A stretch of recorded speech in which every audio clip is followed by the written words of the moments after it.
Para declarar voto, presidente. Vereadora Andressa Marques. Senhor presidente, vou dizer que eu gostei da sugestão do vereador Wagner.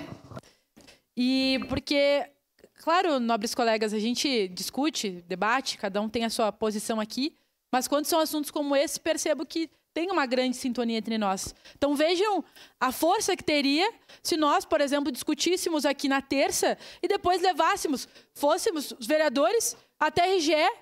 Daqui a pouco não vamos na praça, vamos na RGE, levar o documento lá presencialmente.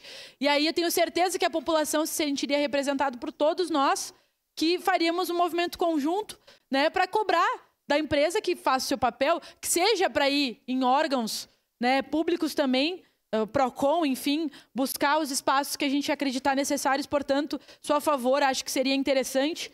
Acho que seria algo diferente também e a população se sentiria representada em ver diferentes ali posições partidárias para que a gente pudesse estar buscando isso, que é algo de interesse de todos nós, né? Todos são afetados de alguma forma, a nossa economia é afetada, as pessoas são afetadas.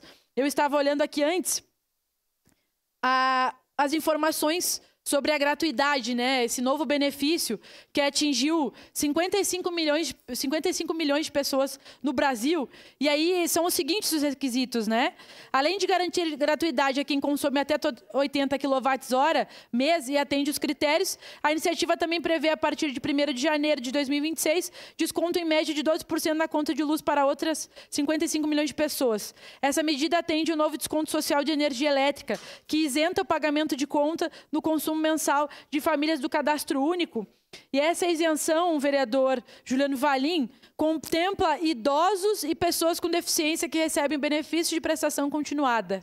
Portanto, eu fico pensando, vereador, nós cobramos sim, né, e muitas vezes nós criticamos, mas será que uma pessoa deficiente, uma pessoa idosa, conseguiria pagar esse absurdo de luz se não houvesse isenção? Recebe um salário mínimo pela sua condição diferenciada que está prevista na Constituição Federal. Portanto, precisamos olhar para todos e concordo com o vereador Wagner. Vamos fazer esse movimento em união de todos os vereadores. Obrigado, senhor presidente. Obrigado, vereador.